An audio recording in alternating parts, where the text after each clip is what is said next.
96.9. Le gouvernement de Philippe Couillard, rappelez-vous, il y a 1 an et demi maximum, Philippe Couillard se drapait dans les vertus d'être plus vert que vert et reprochait à l'opposition de se souiller dans le noir du pétrole, d'anticosti et autres.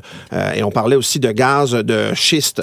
Eh bien, en douce, à la fin de l'été, il y a un projet de loi qui est passé, en fait, une permission qui a été redonnée de la part du même gouvernement qui se disait plus vert que vert, de redonner les droits d'exploration et d'exploitation éventuelle de gaz de schiste à des gazières, des grosses compagnies qui viennent. Et le corollaire de ça, c'est que ce droit-là qu'on leur donne, eh bien, les agriculteurs, entre autres de la plaine du Saint-Laurent, où je vous rappelle, il y a au moins 95 % de ce qu'on mange au Québec ou ce qui est produit en agriculture, c'est là que ça se passe. Il y a beaucoup de la population du Québec qui est concentrée là-dedans aussi. C'est l'eau qu'on boit, c'est les aliments qu'on mange. Eh bien, le gouvernement a décidé de donner des permis à des compagnies qui pourraient débarquer selon l'UPA et exiger de dire ce qu'on appelle des claims, ça devient des territoires ou des zones de terre, des terrains, mettons, donnés par le gouvernement, dire tu explores là, si tu trouves quelque chose, tu l'exploites. Donc, on pourrait, selon cette loi-là, cette permission-là, exproprier n'importe quel résident qui est dessus s'il refuse de négocier pour se faire racheter sa propriété.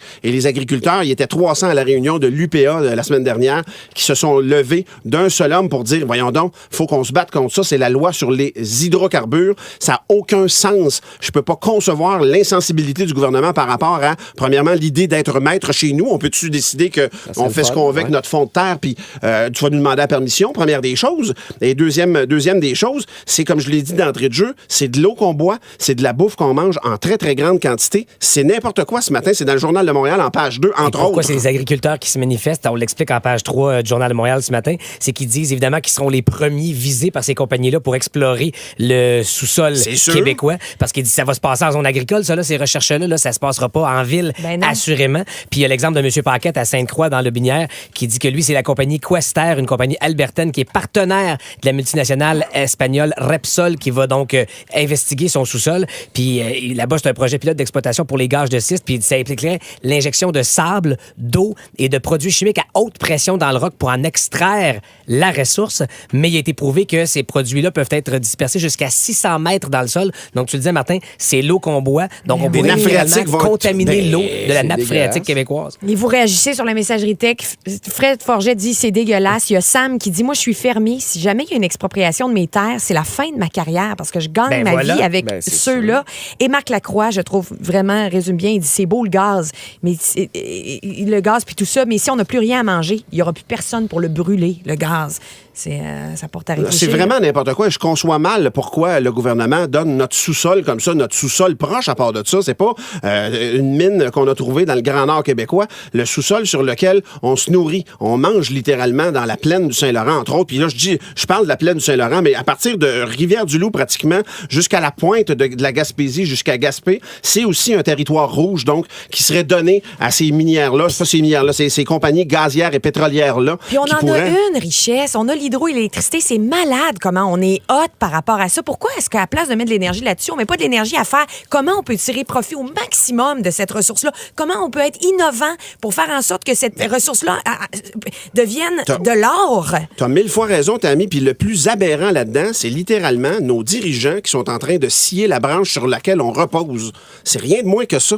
C'est quoi? Je comprends pas l'idée derrière la concession de ces permis-là pour aller jouer dans les nappes phréatiques et la vie d'un paquet de gens aussi. Il y a des drames humains. Puis on a une expertise là-dedans au Québec. Rappelons-nous les expropriations de Mirabel. Comment qu'on entend encore parler de temps en temps. Comment ça a marqué des familles puis des communautés au complet. On parle de Gaspé, le parc Forillon, quand ça a été fait. Ils ont exproprié des villages entiers là-bas. Ça a déraciné du monde. On en a de ces exemples-là, mais on n'apprend rien. On redonne des permis à des compagnies extérieures à part de ça. Si le profit est ici au moins, mais là, c'est de l'Alberta puis de l'Espagne, des conglomérats communs, conjoints qui débarquent ici, puis qui peuvent arriver et dire à notre farmer à Sainte-Croix de Lotbinière ou n'importe où, regarde, à partir de là, t'es plus chez vous. Je trouve ça horrible, je trouve ça odieux, je trouve ça imbécile de la part d'un gouvernement. L'Institut économique de Montréal vous répondrait qu'ils estiment, eux, que les agriculteurs ratent une occasion en or, et je cite, en s'opposant au forage sur leur terre parce que les compagnies en question sont prêtes à leur défrayer des rentes.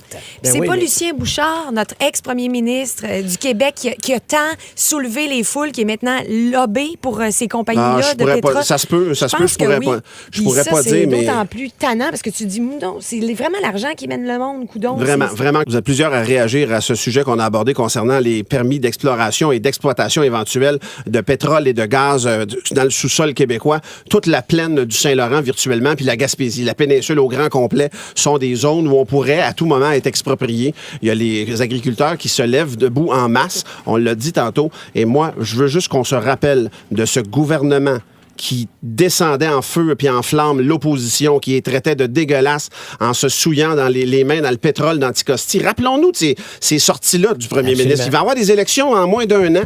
Rappelons-nous de ce gouvernement qui était plus vert que vert, puis qui revient sur sa parole en catimini puis en douce, puis en cachette, parce qu'ils n'ont pas fait les manchettes avec ça. Là. Ça a passé vite comme projet de loi. Puis ils redonnent la permission, tant honni, selon eux, puis ils redonnent la permission pour aller de l'avant avec des projets qui eux-mêmes traitaient ça de... J'appelle ça des girouettes. J'appelle ça du n'importe quoi pour vrai. Et j'espère tellement qu'on va s'en rappeler le jour des élections. Pour vrai, il y a un ménage qu'il faut qu'on le fasse. Puis c'est à nous autres de le faire, ce ménage-là. Je m'excuse de me politiser aussi pointu mais à matin, mais ça me met tellement en yarbe. Puis je regarde mon père qui a eu une ferme pendant toute sa vie. Puis quelqu'un serait débarqué puis il aurait dit, écoute, on va trouver peut-être du pétrole ou du gaz sur ta terre. Fait que moi, non, reste là, je vais te donner une rente. Mais, en contrepartie, ça se peut que ça pourrisse la nappe phréatique, tous tes voisins. Ça se peut que l'eau qui va être tirée du sol va être impropre à la consommation pendant des centaines d'années. Je t'annonce que mon père l'aurait sorti cul par-dessus tête, ce gars-là. Il l'aurait pas reçu, la rente. Ça serait pas arrivé. Parce qu'il y avait cette fierté-là, puis ce souci-là de l'environnement. Puis les gens qui nous gouvernent, ils n'ont pas de pif. Ils n'ont pas de perception. Ils n'ont pas de mais le pif moyen c'est terme. L'argent. Le pif qu'ils ont, c'est l'argent que ces compagnies-là doivent leur donner pour avoir accès à... Je t'annonce que ça règle pas toute une rente. Il y a peut-être des agriculteurs qui le prendraient. Je pense qu'il y en a une majorité qui sont comme mon père qui diraient « Hein? Si tu me donnes la vraie contrepartie, m'a scrappé en nappe phréatique, va-t'en par où c'était rentré. Alors, sors par où c'était rentré. » C'est comme ça que ça se passe. En semaine, dès 5h25. 96.9.